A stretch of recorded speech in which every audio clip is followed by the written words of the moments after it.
Yeah, my channel started last year, and it focused a lot on 90s R&B. A lot of people have missed that, just the quality and the competition of what we had back in the 90s, 80s as well.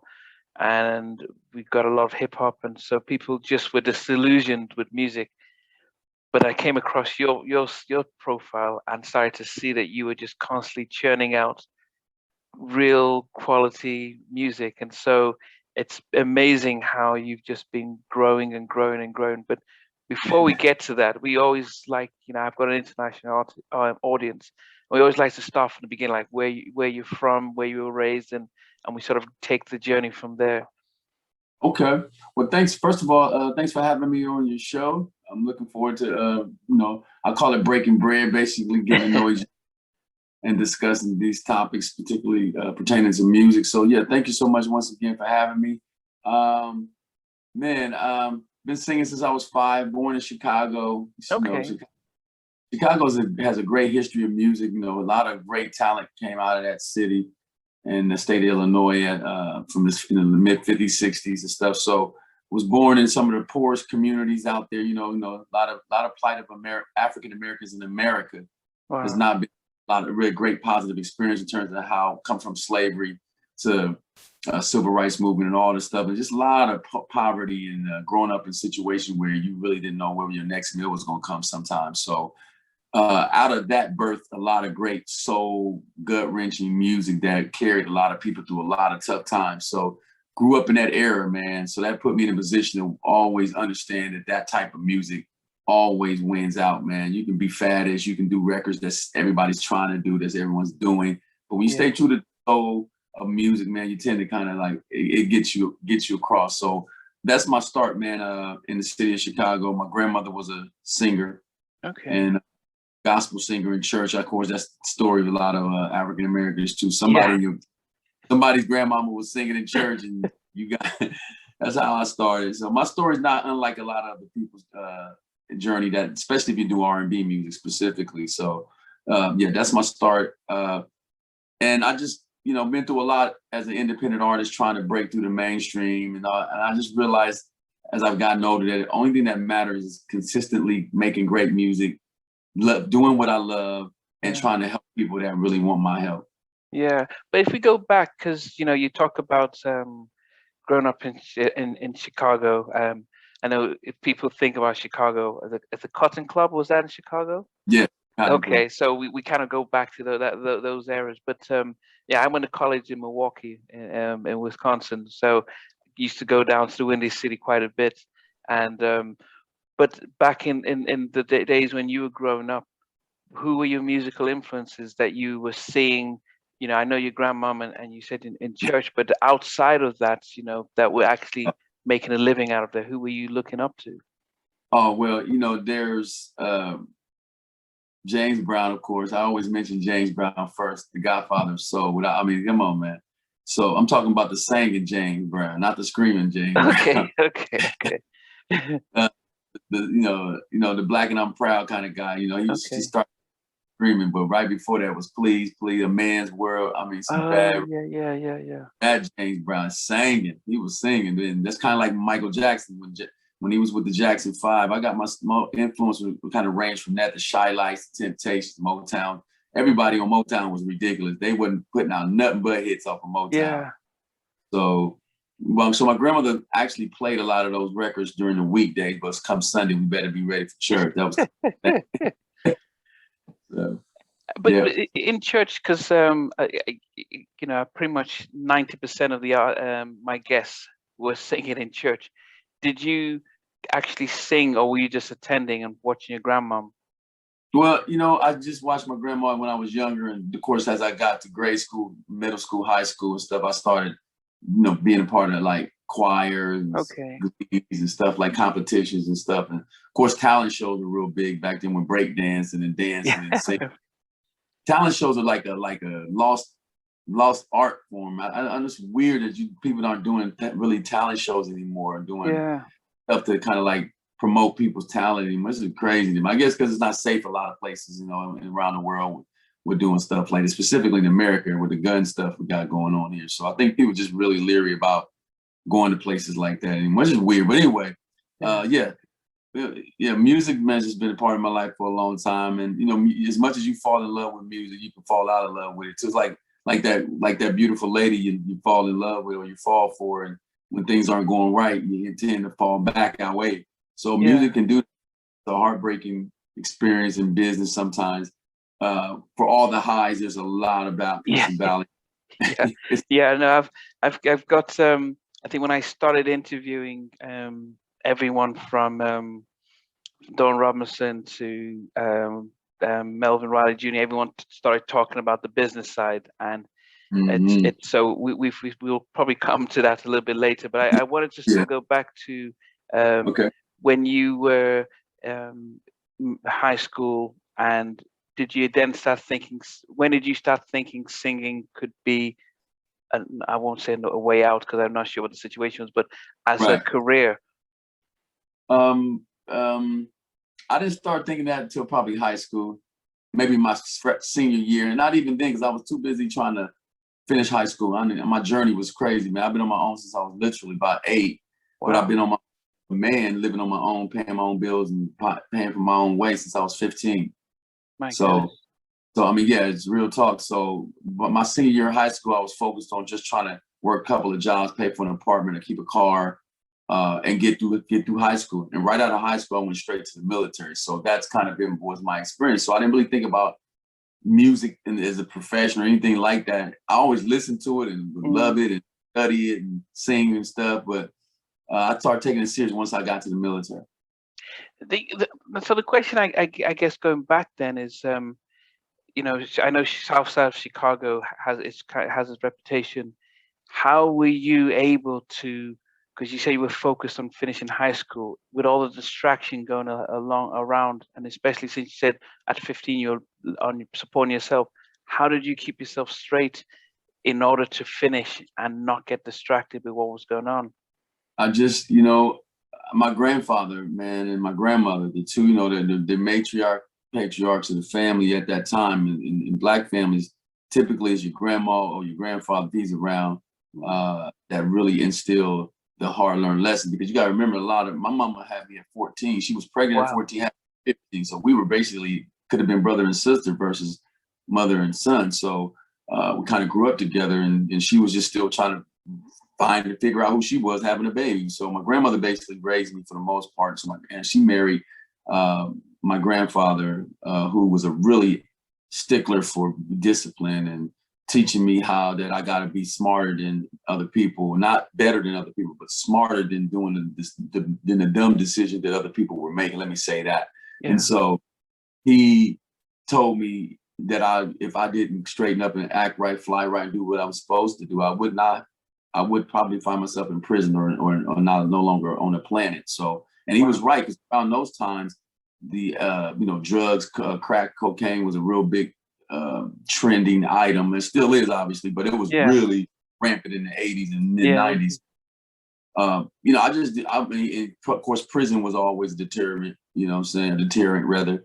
And I think it just kept me grounded. My grandfather was like, if you don't focus and study, you're going to be dumb. You're going to be a dumb person, basically. And I didn't even know his words, you know what I mean?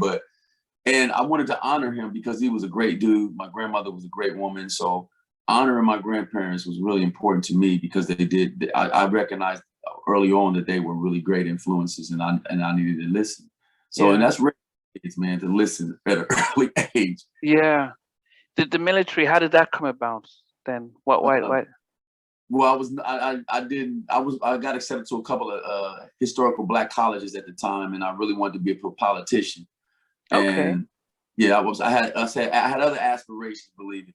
And so I wanted to be a politician, but also like I loved the ladies, so I wanted to I like women, so I wanted to be out there and date and have a good time. So going to college probably wouldn't have been a good look for me. I might have had a baby too early or got married too soon. You know how that goes. Fall in love, get somebody pregnant, because it's just they're all possible things, especially here in America. I don't know about where you guys are, but over here, it's all kinds of pitfalls that and roadblocks to stop you from where you need to be. Your destiny is required you to be at some point. You know, destiny has its time. Yeah. And if you can be late for your own destiny, falling into pitfalls and roadblocks and pit stops. So yeah, man, it was crazy. So I just decided college, you know, was probably best to go to the military, get some discipline, learn something. And it was the best decision for me, man. I'm glad I did. 16 years later, Wow. I have yes, sir, 16-year military total service. I have a 16-year military career under my belt, lots of lessons. And it actually fuels me to have the work ethic and the drive that I have right now. So you joined, did you leave before Desert Storm? And I was actually I didn't go to Desert Storm, Kuwait, but I did. I was in the military at that time, during that time. Okay. Yeah, stationed in Fort Hood, Texas, in fact. And luckily I didn't have to go. I went to Germany instead. Okay. And during this time, then you said when you got into the military, that's when music started to have a different meaning. What happened? Well, when I first went to the military, I found God and, you know, got saved, and, you know, as we called it here, and, you know, as we call it, Christianity. And so gave my life to Christ. And I remember a whole decade of no R&B in my life. Like, I literally did not listen to a secular song. Wow. For over 10 years. I was really living a spiritual, religious life at the time, I like to say. And I listened to a lot of gospel music though, and I learned, you know, there was a lot of group. Fred Hammond was out there killing it, you know. Commission. Yeah, Take 6, yeah. Winans, all, you know, come on, man. They was basically singing secular songs with Jesus in the lyrics. Yeah, but they I mean, a lot of, when I've interviewed guys from As Yet and 112, they all commission and Take 6. They all, those were the benchmarks for R&B groups. Those Fred Hammond, those guys. So even though I was doing in the gospel world, I was still getting some R&B vibes. You know what I mean? Yeah.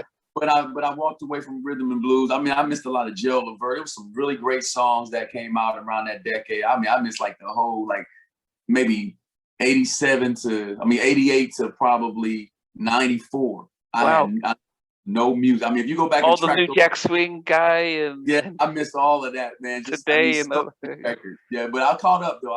Okay. But that's you know, the military. You know, I fell in love with after I kind of like went through my spiritual awakening and transition into balance. Because, you know, when you first get into Christianity and get into religion like that, you become a zealot. You become like you become a Bible. So now I'm preaching, and, you know.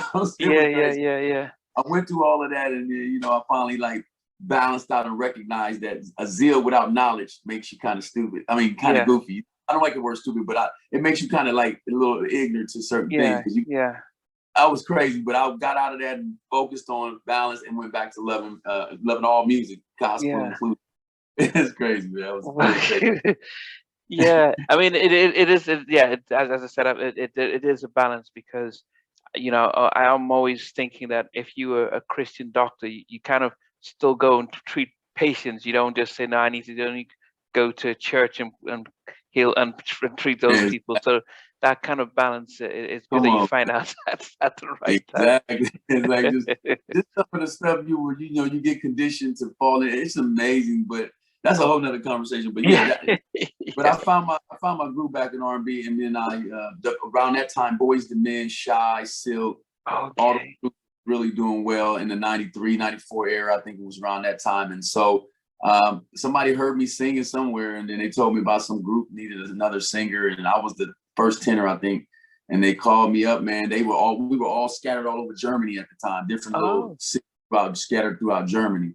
And we found a way to get on the Autobahn. We drive an hour, you just meet in the middle. We would rehearse, and next thing you know, we won a talent show, and we were the grand prize was to go to the Apollo night, amateur night at the Apollo. Sandman and all. Wow. Yeah, Sandman and all. And we went, and we flew in from Germany, all of us, and we didn't get booed. We were grateful for at least that part.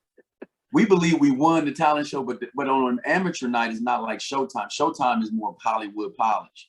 But when you get to amateur night, that's when everybody, I don't care from the hood to from all over can be there booing you and kids Yeah. singing. So we had a kid singing "When a Man Loves a Woman," and he was killing it. And what can you do when a kid's singing that good against if you're a group? Because it just wasn't fair to have the kid in the competition with the grown folks. So Yeah, we didn't get booed, but we were discouraged flying all that. Was a long flight to get over there to not win it. So anyway, we were coming back from the Apollo and we were singing a cappella on the escalator going down, and we started harmonizing. Someone heard us. The next thing you know, we're meeting Joe, the R&B singer Joe Thomas. Wow. We were meeting his management, and they signed us to a management agreement. The military let us out about 3 to 4 months later. We were back in New Jersey cutting records and doing background vocals. We're getting ready to go on tour. So had Joe come out with, was this his second album? That very very first one. Okay. Called Everything or something like that. Yeah. Okay, the first. Okay. And what was the name of your group? Did you have a name or? Yeah, we had a name. We were called At Ease. At Ease. Okay. Military. Okay. Make the ladies at ease with the vocals, that kind of mindset. It was about 90s cross colors, flat tops, gold. How many of you in the group? 4. Okay, that's a nice little balance and stuff. Four balance. We were pretty dope though. We were really talented. It was crazy. Who were you kind of modeling yourself after? Because I'm thinking we were trying to be like everybody that was doing it. We want to be boys that been bad. Silk, Shy, Jodeci. Jodeci, all of them. We just wanted to be. That was just what's the thing. We wanted to be, and we were so close to breaking through all the nonsense. Because even at that time, them groups were a dime a dozen. Some of those other groups coming out different names. They might last get a single, but nothing else. But we felt the rose above. The cream rises to the top. We felt like we could have did it, but we were so young, and we had been in Germany for 3 or 4 years by the time that we were released from the military obligation to come back. So we hadn't stateside. So we got back to the US and lost our minds, man. We hadn't we hadn't had McDonald's, we hadn't had Wendy's, we hadn't eaten no fast food, we hadn't seen a lot of like American women. We hadn't been like, it was crazy. So did that affect your focus and Absolutely. And we were young in our early 20s. It was just like, and I was probably the most sensitive guy in the group, really focused on keeping things together, but also didn't like a lot of nonsense. And when you're young and silly, they still shadow boxing, punching, and playing games and not showing up to rehearsals. I just didn't like all. So I was always fussing, and I was like, I end up being like they called me the grouch, but it was just like I wanted the deal bad. I wanted to really succeed, and it just wasn't taken seriously. But also there's some other logistical stuff going on with Joe's camp inside of the thing. So sometimes things don't work out, but it was a great opportunity. From that moment on, music was calling my name. Yeah. Thanks for watching. Please remember to subscribe to the channel, but most importantly to press the notification bell so that you can be notified when we do have a new interview. Loads to come, but thanks a lot for watching.